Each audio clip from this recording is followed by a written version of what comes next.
Hello. It's so good that you could be here with me today. I am here to share some information on ages and stages and development of toddlers today. And you probably already know who I am if you're listening to these. I'm Mary from Mary's Home Sweet Home Creations. And one of the things about children and their ages and stages and development of all of the four different areas. We talked about those areas in the all peoples have different needs in their physical, emotional, um, spiritual, and also, I forget which one I'm missing, but we have needs, uh, and these have to do with the child's growth and development that helps fulfill those needs. So, in this particular lesson, we're going to be focused on the toddler age, which, depending on which parenting program you're looking at, some people consider toddler from 14 months to 24 months. Some consider it from a year to 3 years. So we're going to be covering a year to 3 years today. I'll be doing an infant program also, but this one is focused on the toddler to preschool.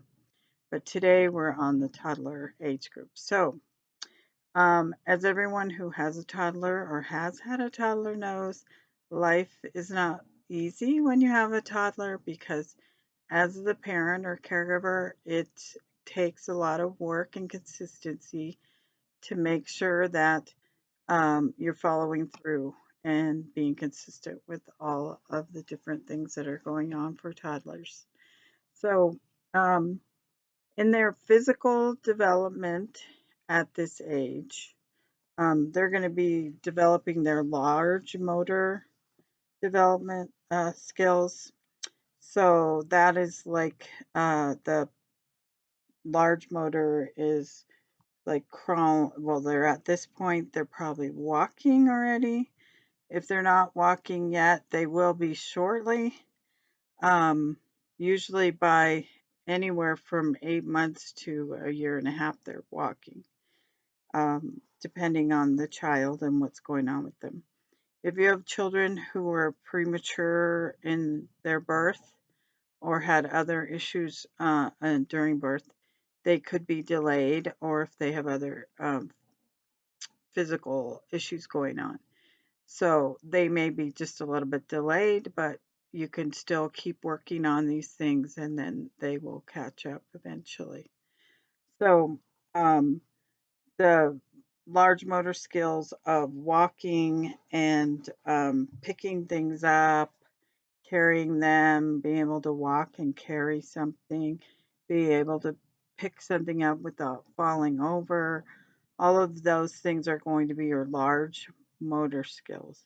So that's developing during this toddler time.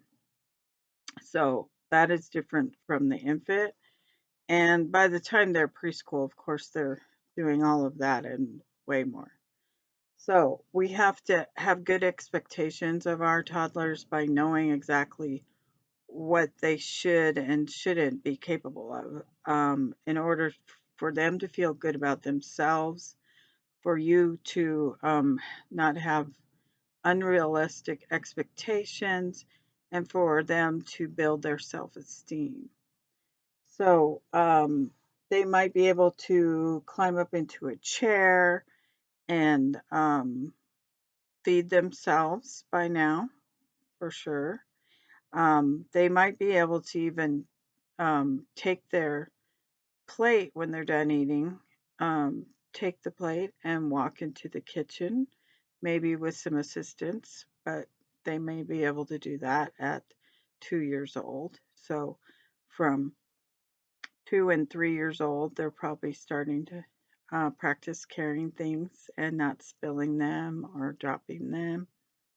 Uh, the They'll start being able to turn the doorknobs, and that is a safety issue. We talked about safety in my other video. You need to make sure that if your child is getting to that point where they can open a door, that you have to do more security on the door latches and locks, because several children have been able to get out of their homes and walk away.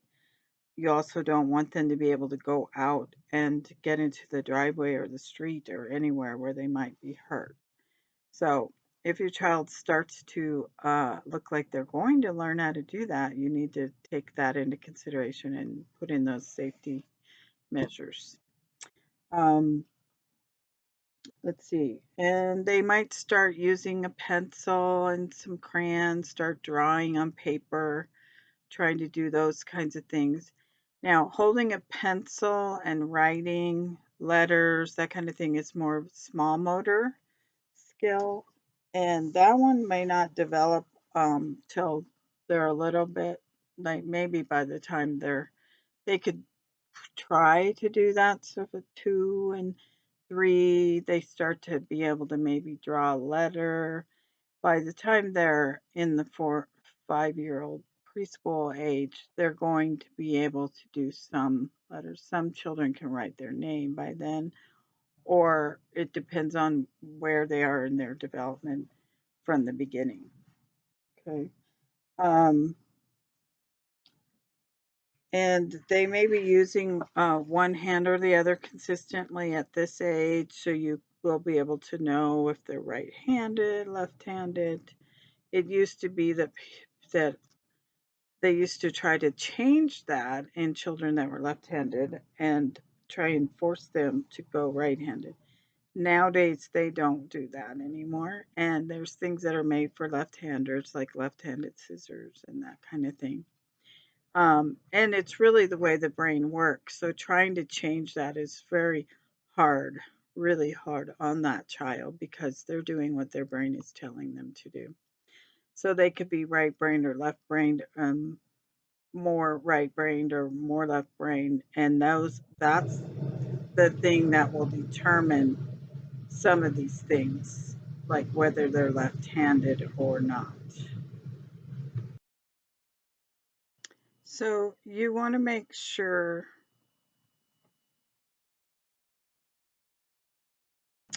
okay, pause.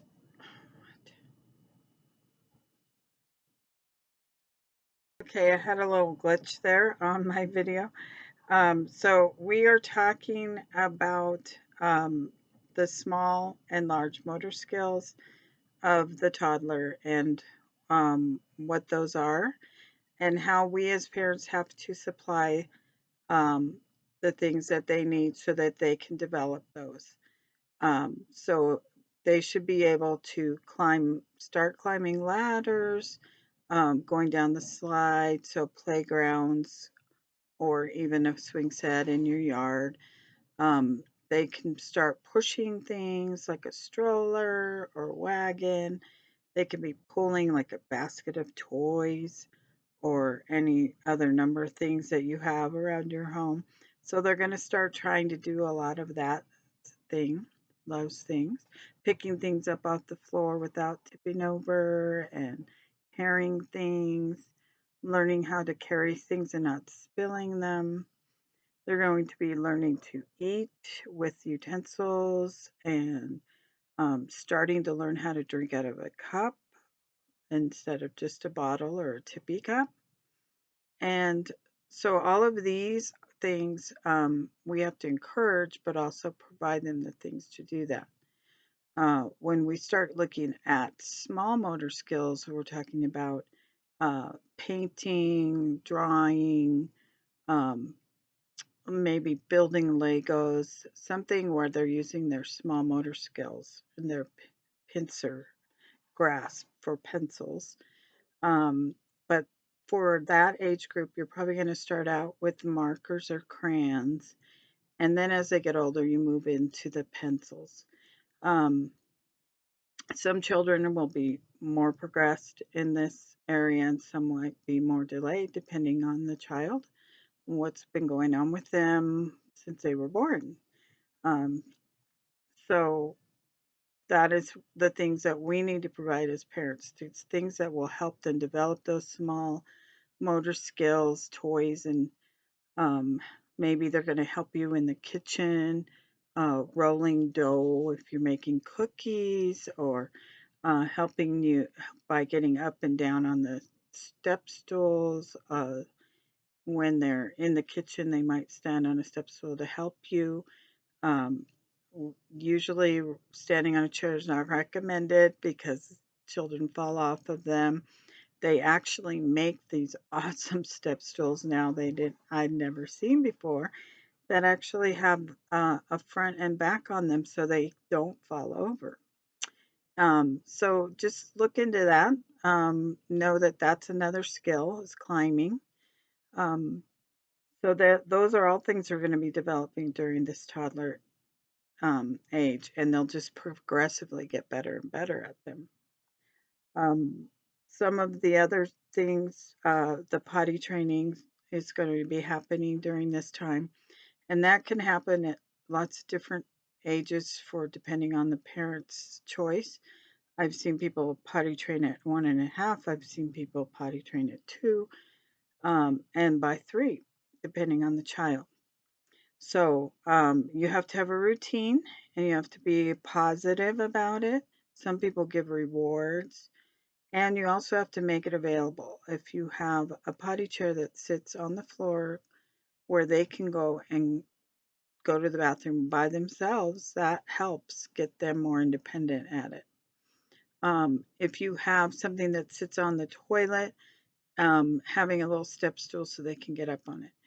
If uh, you make that available to them, it's more likely to be successful and being more positive. And then having the routine of we go before, when we get up in the morning, we go at nap time, we go before bed, we go before we leave the house and get into the car. All of these things are going to help them progress in their potty training. And so you have to be um, consistent with that, and you have to try to be positive. When they have an accident, we need to understand that they're still learning, and so that we don't put a negative thing on that. So sometimes, as a parent, we may not be the ones that are home with them all day. Then the caregivers are going to take that on, and hopefully they will have the same views as you do about it, and you can relate to them what it is you want to be done within that area. You may have to help with potty training, wiping them for a while until they learn how to do it themselves. Boys are different because they don't have the issues that little girls do. So we have to be understanding about that. Um, the other things that can be going on for them at this stage um, is understanding the different textures of things. You know, they all of a sudden they'll be like, oh, well, this is a really soft and this is very rough. And this is kind of when you start to notice if any of your children have sensory issues. This is when it starts to be apparent to you that they don't like rough clothing or tight clothing. Some children have these sensory issues, and you have to understand it. If you see it's happening and it's something that's really consistent, that may be a issue for them. So, trying to help them out by finding softer clothing if they have an issue with that. Um, I had a daughter who had some issues on that level, and she always wanted soft clothing. And luckily, her grandma made a lot of clothes for her, which made it nice. Um, and nowadays, there are some very nice soft materials, so that's not really hard to find anymore. Some children they don't care. They nothing like that bothers them. So, but you'll start noticing those kinds of things, and they'll start even if they don't have sensory issues. They will start to notice certain textures and things, and um, wanting to you know feel the cat and say, "Wow, this cat is so soft," and then going outside and saying, "Oh, this wood seems so rough," or the ground, they start noticing those kinds of textures in different things. But they also start developing their language. So it's really important that we talk to our children all the time, even when they're infants. And I've said this before, even in the womb.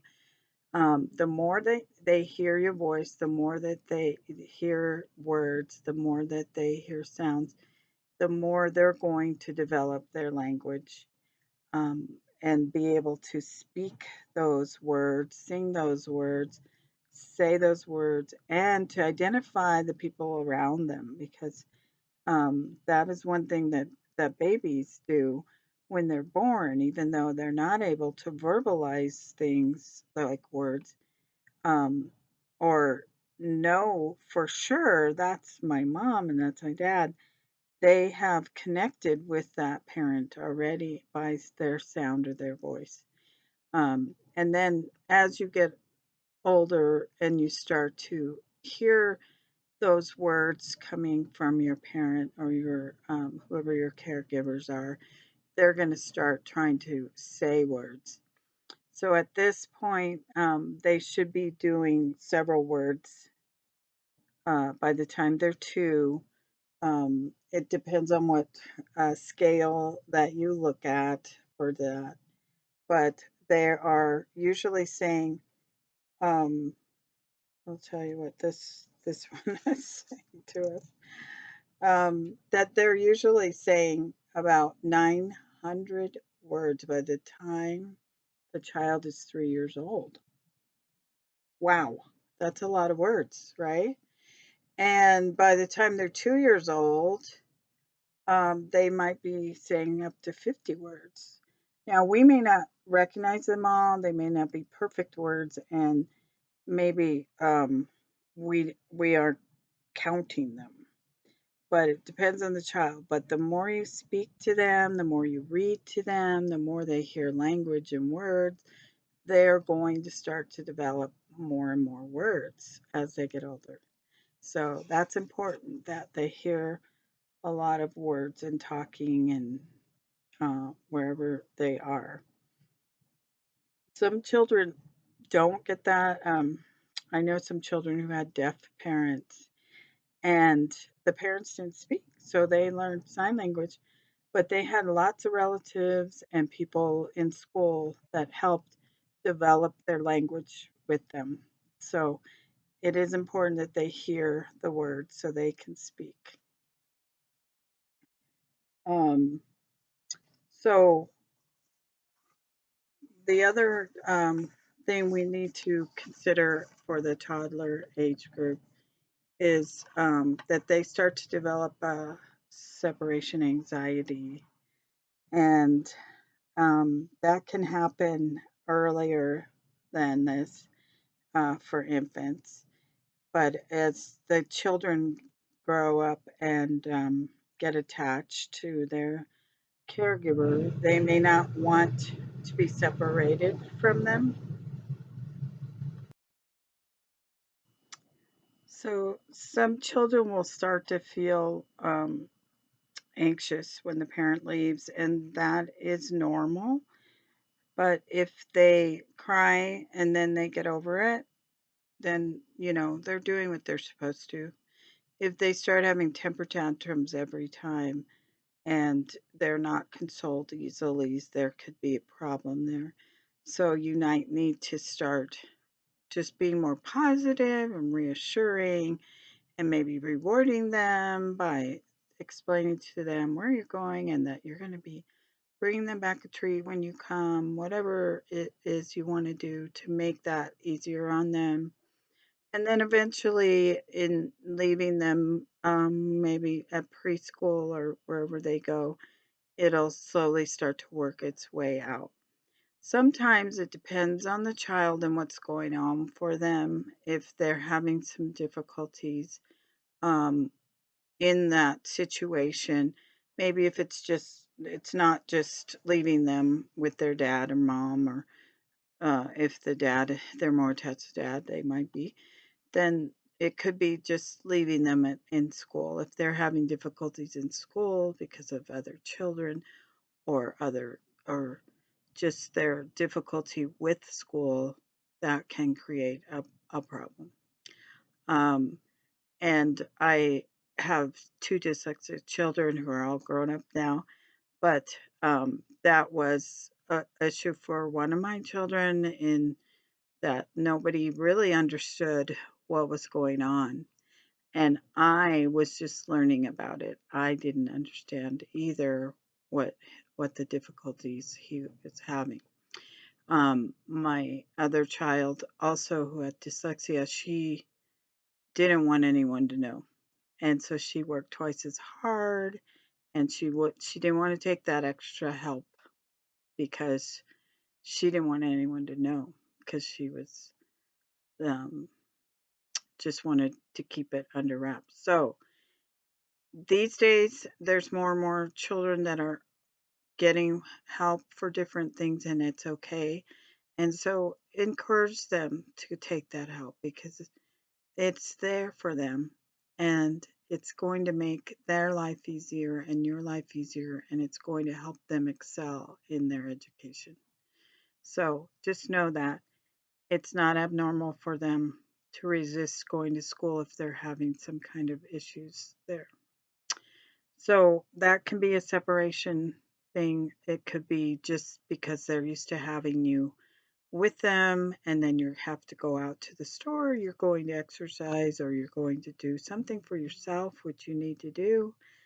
Um, so they will get better at it. You just have to keep encouraging them. So that is where I'm going to leave this for the toddler age group because there's a lot more that we could go over. But really, um, knowing the basic things that kids are developing at this age and how to help them do that is the main thing. Not expecting more than they're capable of and not just allowing them to not do anything because there are certain things that they do need to learn to do, and we need to help them, encourage them, give them the things they need to develop those skills. And when you're looking at toys and that type of thing, it will usually tell you what age group they're appropriate for that will help them learn and do better. Like even puzzles are good for kids, and there's all different levels of puzzles. There's the big pieces for toddler age children, and then they start getting into bigger puzzles like my family loved puzzles. So even at Christmas, there was one big puzzle on the table that everybody did. So those are some ideas too. Now, when you're talking about video games and that type of thing, there are some suggestions about screen time now that we're all on the screen. And that really is dependent on the parent and what you're okay with. So for me, we didn't have cable TV. We did not have phones. We didn't have any of that when the kids were little. So now it's a little bit harder to keep all of that um, down to a minimal if you choose that. Because all the other kids, everyone else has one mom, everyone else is doing this, everyone is doing that.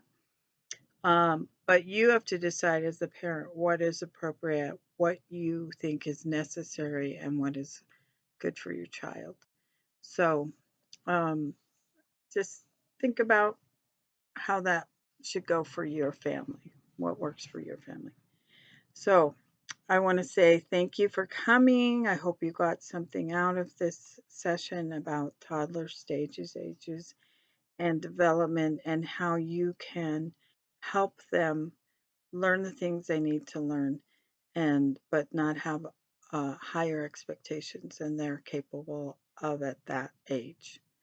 So, and there's lots more out there. If you want to learn more about these ages and stages, there's lots of information on it. And your doctors, your pediatricians will be giving you papers on where they should be, and they usually tell you when you come in. Sometimes it's cut and dry, and it really isn't that way because I had been told that my one child was always underweight, she was always too little, and she was always skinny. But that was who she was forever. And also, with some of the difficulties your children might have, um, ADHD and different types of difficulties with that they would like to medicate children on. Some children need that, some children don't. I have very high active children, and I chose not to listen to that. And my kids were fine. And so I believe that it's really a choice for the parent, and you can take your advice from your professionals and then make those decisions based on that. Um, and sometimes, if they're in school, the school will have meetings and discuss some of that if they think there's an issue. But ultimately, you're the parent and you make the decision. And there are lots and lots of great, smart kids that have some of these issues, but they're still really good people, really good students, and they become very successful. So, have a great day. Have a great time teaching your toddlers how to be good learners, be able to use their small motor skills and their large motor skills, help them to learn to potty train in a positive way, and just love them up and love your family. Bye bye.